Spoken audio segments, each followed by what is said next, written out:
네, 오늘도 시작하면서 늘 하듯이 옆 사람과 뜨겁게 사랑과 소망을 담아서 하늘까지 함께 합시다. 인사하고 시작하겠습니다. 네.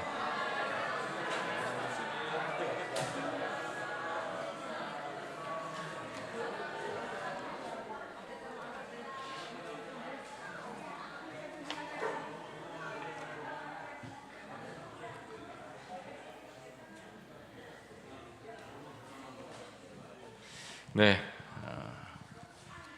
감사합니다. 오늘 함께 말씀에 들어가면서 시대의 소망 2장 첫머리에 있는 글을 먼저 읽겠습니다. 유대인들은 1000년간 구주의 오심을 기다렸다.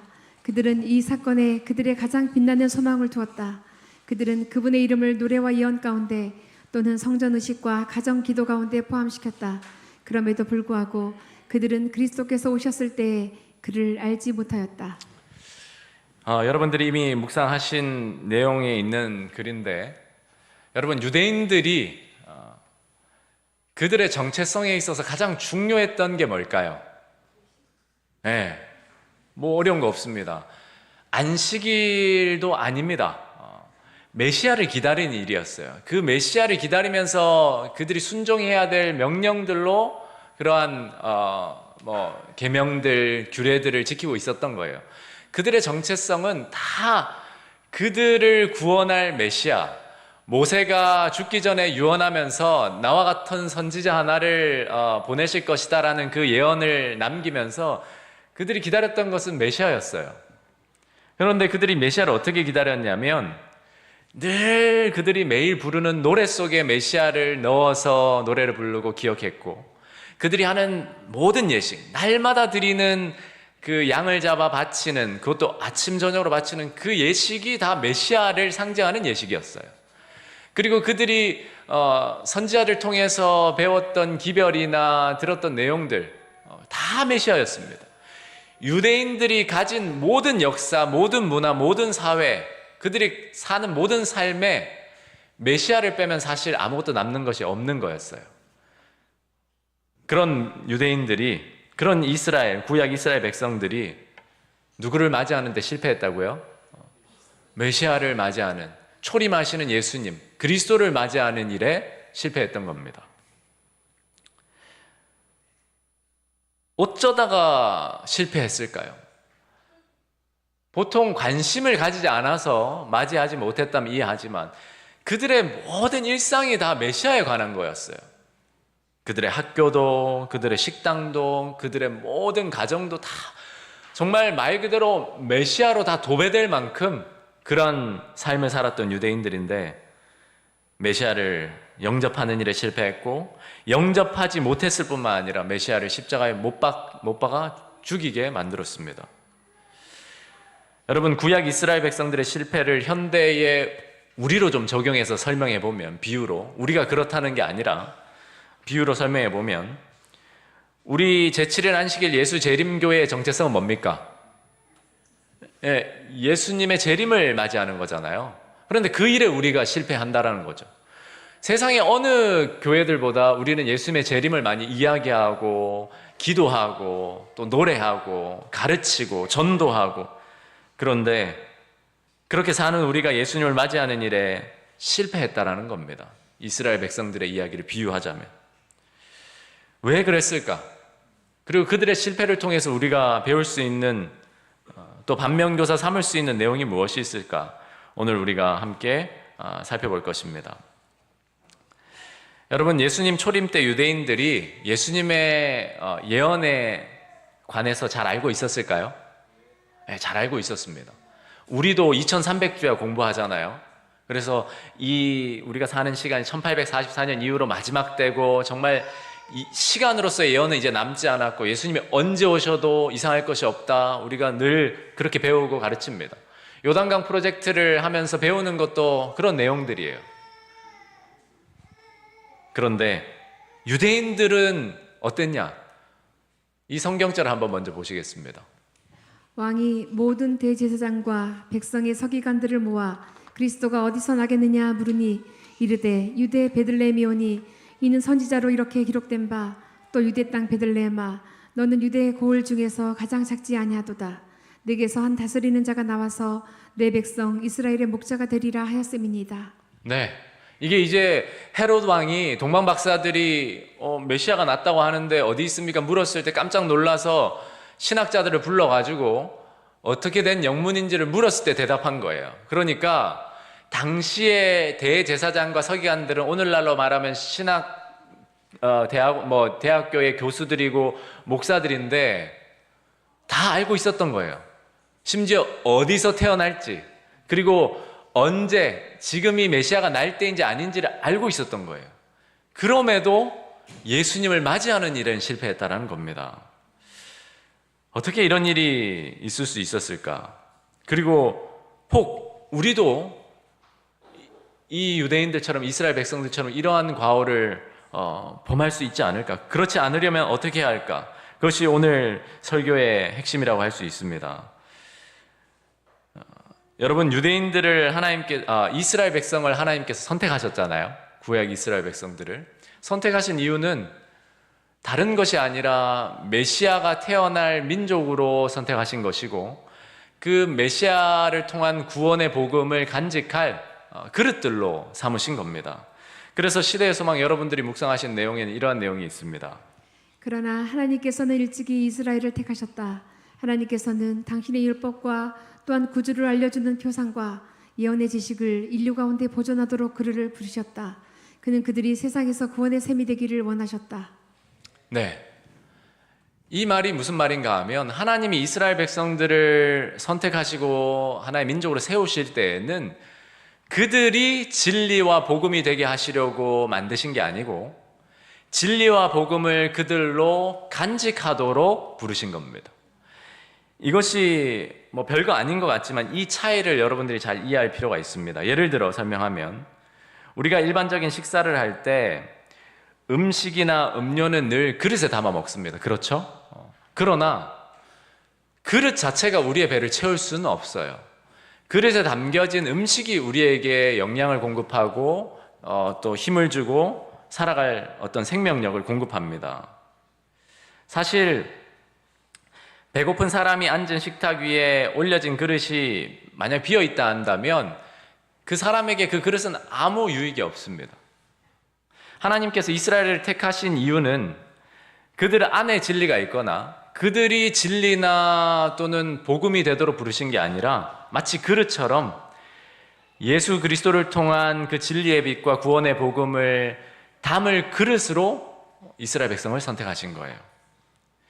이스라엘 백성들이 다른 민족과 다른 가장 결정적인 차이는 그릇의 어떤 모양이나 크기가 아니었습니다. 그 그릇에 담겨진 내용물이었어요. 무엇을 담고 있느냐. 다시 말해서 그들이 특별한 백성, 거룩한 백성이 된 것은 그들에게 주어진, 즉 그릇에 담겨진 진리와 복음이 특별하고 거룩한 것이었기 때문입니다. 여러분,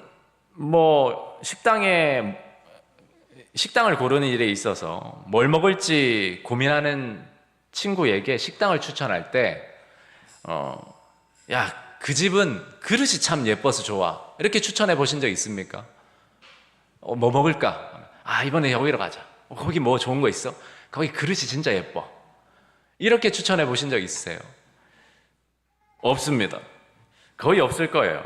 만약에 식당 주인 입장에서 식당을 홍보해야 하는데 식당 앞에다가 이제 홍보물을 게시할 때 대대적으로 우리 집은 그릇이 끝내줍니다. 고급 그릇을 써요. 예쁜 그릇이에요. 이렇게 광고하면 여러분 그 식당에 얼마나 매력을 느끼시겠어요? 물론 호기심은 생길 것 같아요. 도대체 어떤 정신이면 이런 광고를 할까? 한 번은 가볼 법합니다. 그러나 일반적으로 그런 광고는 아무런 매력을 느끼게 하지 못합니다. 여러분, 그릇이 예쁘고 또 아름다운 게 잘못입니까? 아니에요. 그릇이 예쁘고 또 고급스러우면 먹는 사람도 기분이 좋아집니다. 그러나 그 전제는 뭐죠? 그릇 안에 맛있는 음식이 담겨 있다라는 전제예요.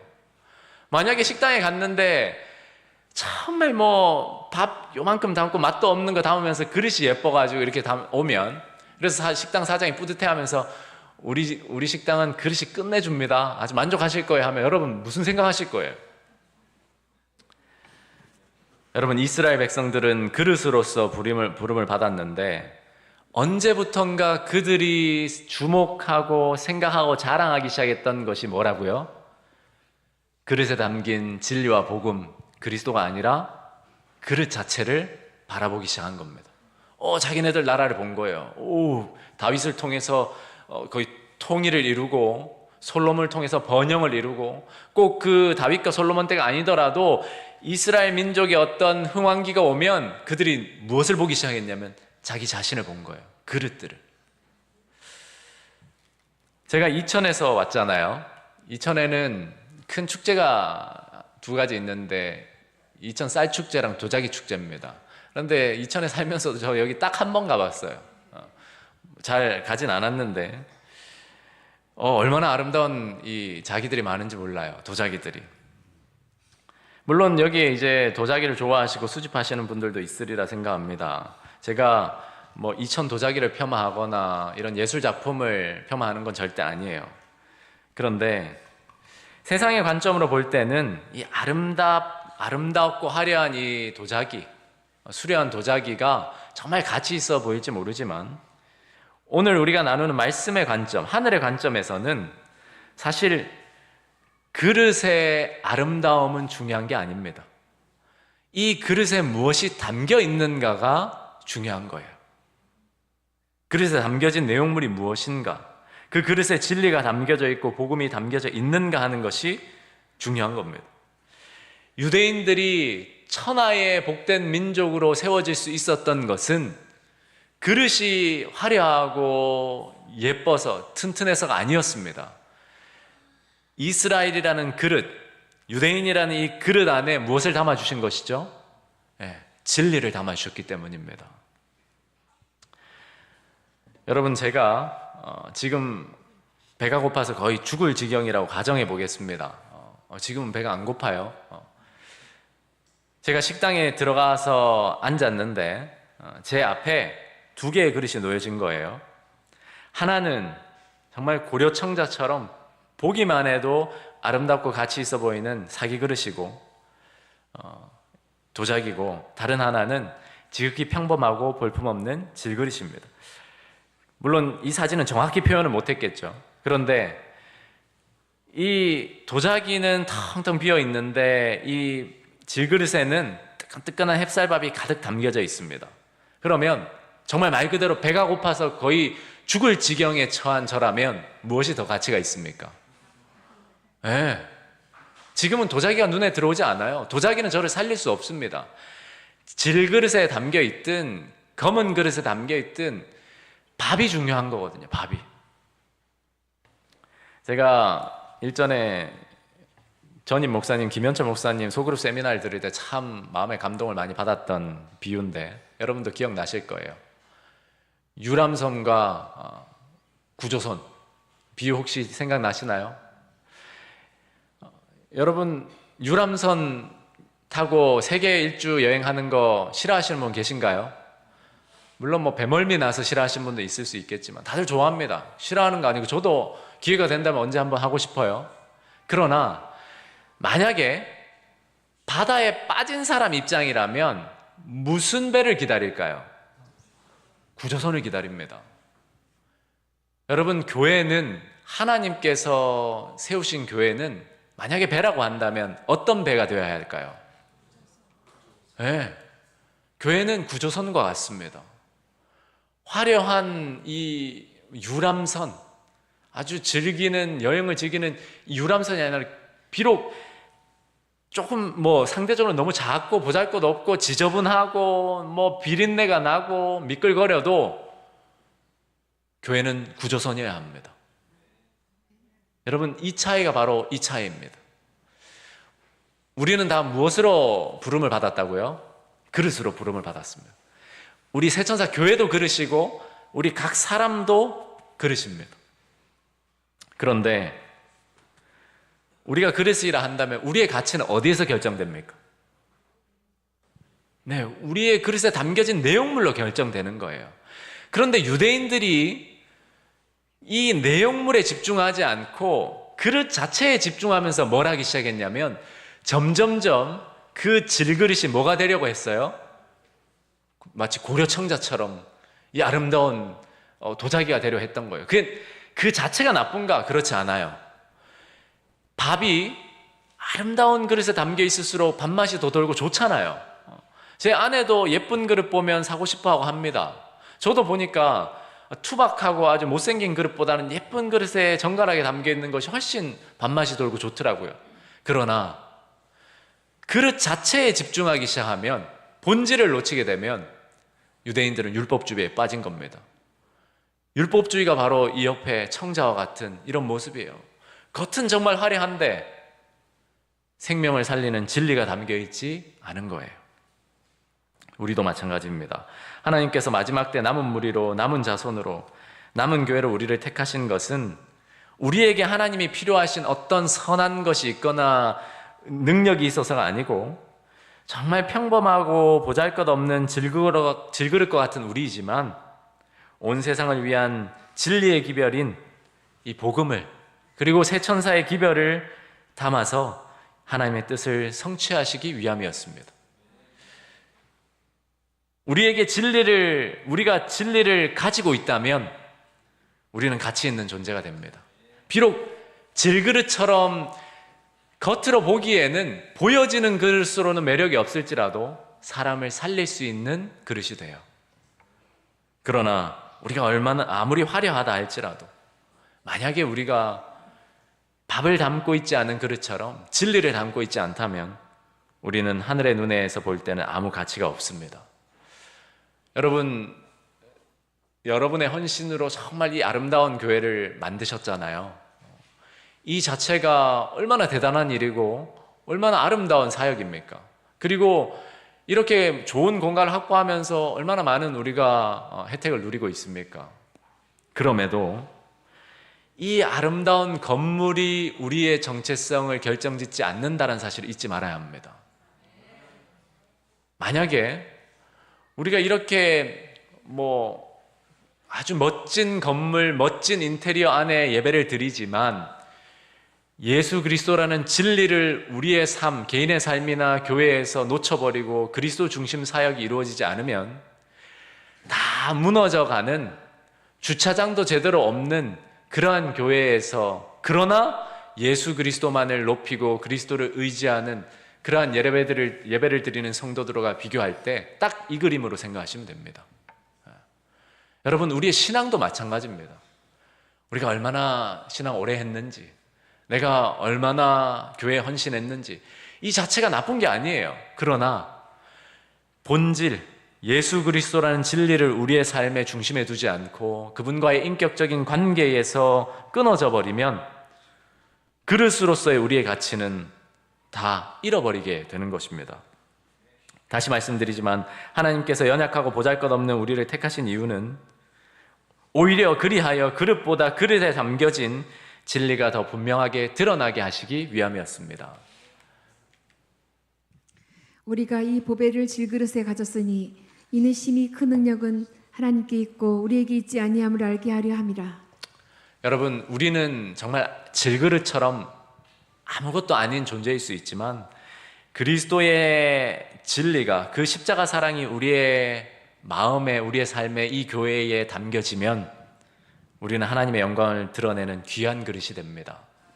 오늘 설교 제목이 보이는 그릇, 쓰이는 그릇인데, 보이는 그릇은 그냥 눈에 보이는 그릇을 말하는 것이 아니라 다른 사람한테 보여주기 위한 그 보이는 그릇을 의미하는 거예요.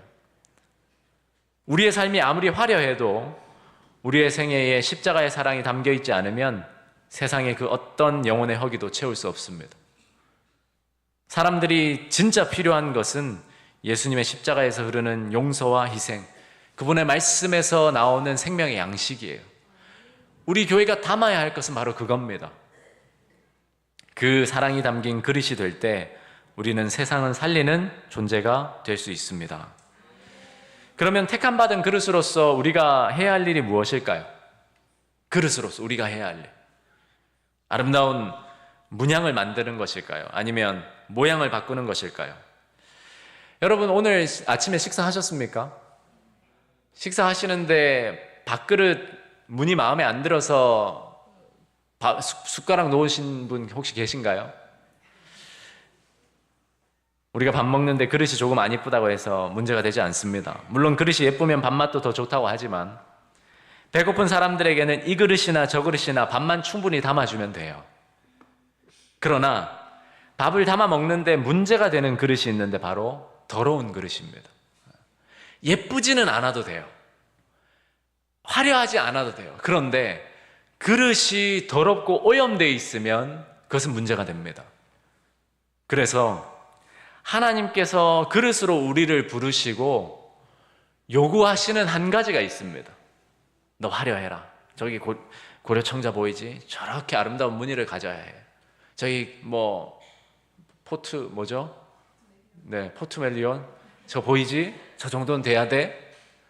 이걸 요구하시지 않습니다. 하나님께서 우리에게 요구하시는 것이 딱 한 가지입니다. 큰 집에는 금그릇과 은그릇뿐 아니라 나무그릇과 질그릇도 있어 귀하게 쓰는 것도 있고 천하게 쓰는 것도 있나니 그러므로 누구든지 이런 것에서 자기를 깨끗하게 하면 귀히 쓰는 그릇이 되어 거룩하고 주인의 쓰임에 합당하며 모든 선한 일에 준비함이 되리라. 아멘. 그릇으로서 우리가 해야 할 일이 뭐라고요? 깨끗하게 하는 겁니다. 무늬는 하나님이 만들어 주실 거예요. 그것은 품성의 무늬로서 형성이 될 거예요. 시간이 걸릴 수 있어요. 그런데 오늘 우리가 해야 할 가장 우선적인 일이 있다면 그건 깨끗이 우리 자신을 비우는 겁니다. 그릇을 깨끗하게 한다라는 것은 기본적으로 무슨 전제가 있죠? 그릇을 비우는다. 그 의미가 들어있어요. 여러분, 우리 각자가 하나님께 부름받은 그릇들로 부름받았다면 예수님의 진리로 채워야 하고 예수님의 십자가 사랑으로 채워야 하고 예수님의 능력으로 채워야 합니다. 그런데 채우기 전에 해야 할 일이 뭐라고요? 깨끗이 하는 겁니다. 깨끗이 비워야 채울 수 있습니다. 그래서 하나님께서 우리를 부르시고 인도하시는 역사 가운데 가장 먼저 일하시는 영역이 어디냐면 우리 안의 것들을 비워내시는 거예요. 얼마나 많이 채워져 있는지 몰라요. 마치 비가 올 때 바깥에 둔 그릇처럼 그냥 세상을 살면 나도 모르게 다 세상의 것들로 다 채워지게 돼 있어요. 그래서 우리가 늘 기억해야 할 것은 채워진 자아나 채워진 세상의 것들을 비워내는 겁니다. 우리가 아침에 말씀을 읽는 이유도 비워서 다시 채우기 위함이에요. 이 자리에 여러분들이 앉아 계신 것도 내가 지난 한 주 살면서 세상의 것들로 가득 채워져 있구나. 하나님, 제 자신을 온전히 비우고 깨끗하게 해주십시오. 그리고 예수님 그 진리로 채워주십시오라고 기도하기 위함입니다. 여러분, 하나님께서는 세상의 화려한 것을 찾지 않으십니다. 비록 보잘것없지만 비어있고 깨끗한 그릇을 찾으십니다. 우리가 아무리 노력해도 스스로 깨끗해질 수 있습니까? 없습니다. 그래서 우리가 매일 아침 또는 저녁에라도 또는 순간에라도 예수 그리스도를 생각하고 그분의 보혈로 우리를 깨끗게 해주시기를 날마다 구하는 거잖아요. 깨끗한 그릇이 되기 위해서 우리는 예수님을 믿음으로 바라보는 겁니다. 저는 여러분과 제가 각자가 하나님의 그릇으로 부름받았다는 사실을 이 시간 기억하면 좋겠습니다. 그리고 우리 새천사 교회가 하나님의 진리를 담는 그릇으로 부름받았다는 사실을 기억하면 좋겠습니다. 그 일을 위해서 우리가 해야 할 일은 말씀을 읽고 기도하는 일인데 그 목적이 무엇인가? 우리 자신을 비워내고 그리스도로 체험받기 위함입니다. 세상의 그리스도인들과 우리 재림 성도들이 다른 차이가 있습니다. 우리는 현대 진리를 가진 사람들입니다. 예수님의 재림이 임박했음을 알리기 위한 마지막 사명과 그 사명에 따른 기별을 받은 사람들이에요. 그래서 우리가 다른 타 기독교 교파들이나 교단들과 다른 모양으로서 존재하는 거예요. 왜 그런가? 여러분, 밥그릇에는 밥을 담고 국그릇에는 국을 담습니다. 목적에 맞게 만들어요. 그리고 계란 후라이를 하나 하면 그것은 접시에 담습니다. 그렇죠? 마찬가지로 예수 그리스도라는 복음을 우리가 다 기독교 안에서 담고 있지만 이 그리스도의 재림의 임박성을 알리는 현대 진리를 증거하기 위해서 우리에게 주신 이 기별은 현대 진리라는 기별을 담기에 합당한 그릇으로 형성이 되어야 합니다. 침례 요한이 무엇을 입었죠? 낙타털로 만든 옷을 입고 무엇을 먹었습니까? 메뚜기와 석청을 먹었다고 하죠. 그 메뚜기가 이제 식물을 의미하는 거기도 하고 정확히는 알 수 없지만 어쨌든 다른 유대인들과 구별된 음식을 먹고 구별된 옷을 입고 다녔어요. 왜 그랬습니까? 네, 사명이 있었기 때문입니다. 어떤 사명이요? 예수 그리스도께서 오시는 길을 예비하는 사명을 받았기 때문입니다. 우리도 마찬가지예요. 예수 그리스도께서 다시 오시는 길을 예비하는 사명을 받은 우리이기 때문에 우리는 구별된 그릇, 하나님께서 빚으시는 그 특별한 그릇으로 세워져야 했던 겁니다. 여러분, 왜 재림교회는 건강기별이 있어서 이렇게 전도도 힘들고 또 나도 힘들고 그렇게 힘들어하신 분 계십니까?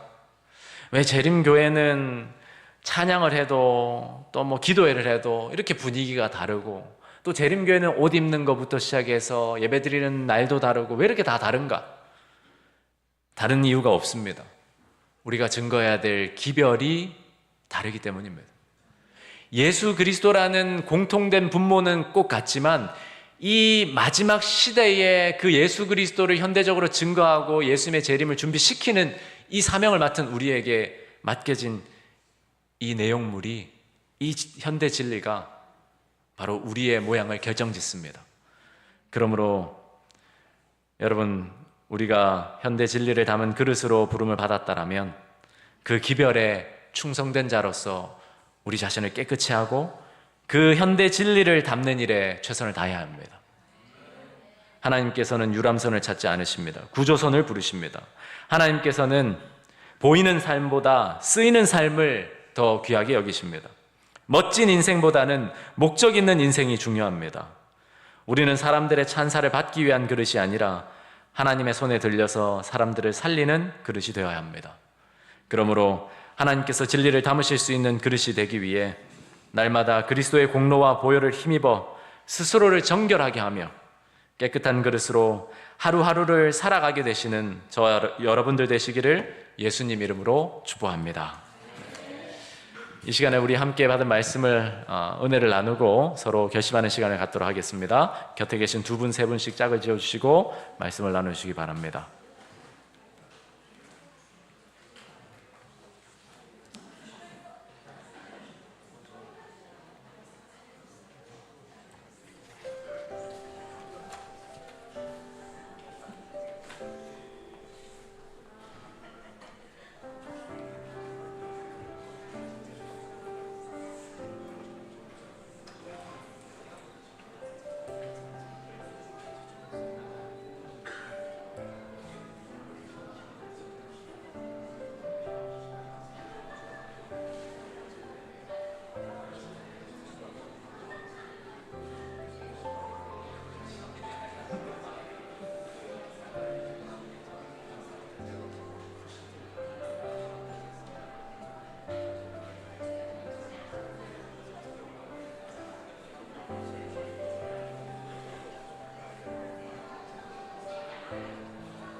네. 안녕하세요.